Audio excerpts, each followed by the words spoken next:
A compelling World Cup in Russia has drawn huge numbers of television and social media viewers. Indeed, one estimate suggests that 3.4 billion people across the world will ultimately have watched the tournament at some stage. Yet, something significant is happening inside this number, as people shift their consumption of the World Cup online. For instance, though the US didn't qualify, a record 7.7 meters Americans streamed the game between Argentina and Iceland. This compares to highs of just 1.5 meters and 3.2 meters people during the 2010 and 2014 World Cups, both tournaments the US qualified for. In Britain, a similar trend has been evident, the BBC identifying peaks of more than 3 meters people streaming matches through its website at once. During the Brazil World Cup 4 years ago, the BBC clocked up 32 meters online match views across the whole tournament. This year, that figure was reached by the end of the group phase. In turn, further evidence from the US indicates that around half of NBC Universal's live digital viewers have consistently watched the games on their smartphones. The rest are thought to constantly switch between connected TV and desktop streaming. Second-screen consumers are not just watching matches online, they are also posting on social media at the same time.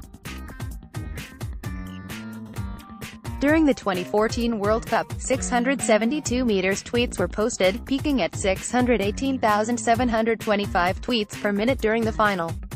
And with social media fast maturing as a medium of sports consumption, these numbers have grown. While we await confirmation of the final numbers for this summer, it is nevertheless worth noting that, for example, during England's last 16 match against Colombia, tweets peaked at 127,000 per minute during the penalty shootout. In this context, we set out to explore the nature and content of social media chat during the World Cup by examining Twitter conversations, who is leading them and who is influencing them. Over the past month we have tracked and analyzed the top headlines are unsurprising: big stars, exciting games, controversial incidents and intense fandom.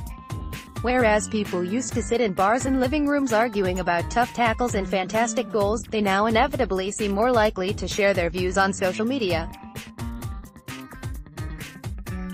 However, in making sense of the millions of tweets we have analyzed, we have observed three particularly interesting recurring themes: ambushers and trolls, bots, and gender.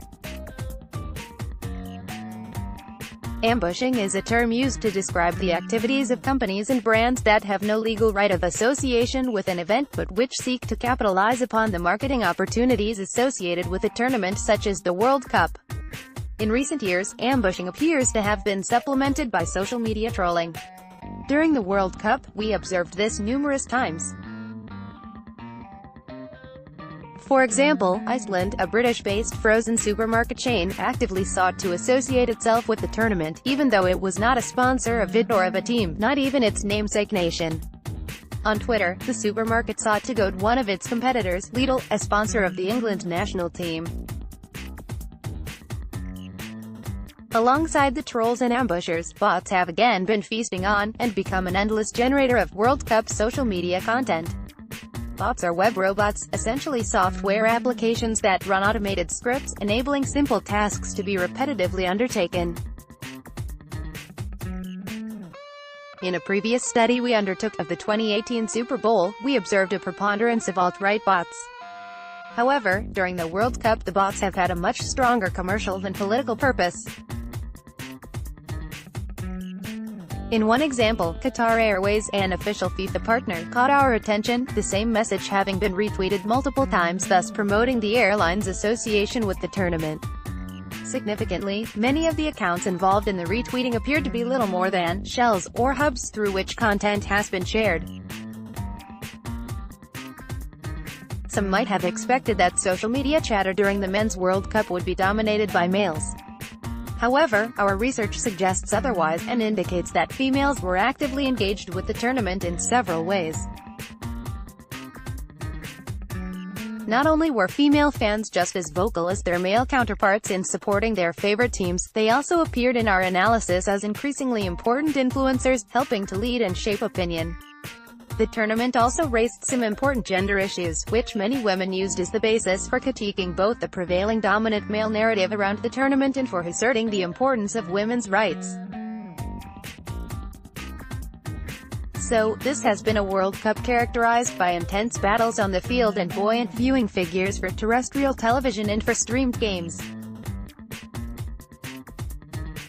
Yet arguably the most compelling aspect of such mega events has nowadays become the posturing, positioning and parleying on social media. It's challenging to keep up with the volume of traffic, though it is proving to be a fruitful source of data about people's conversation. Alex Fenton, lecturer in digital business, University of Salford, and Simon Chadwick, professor of sports enterprise, University of Salford.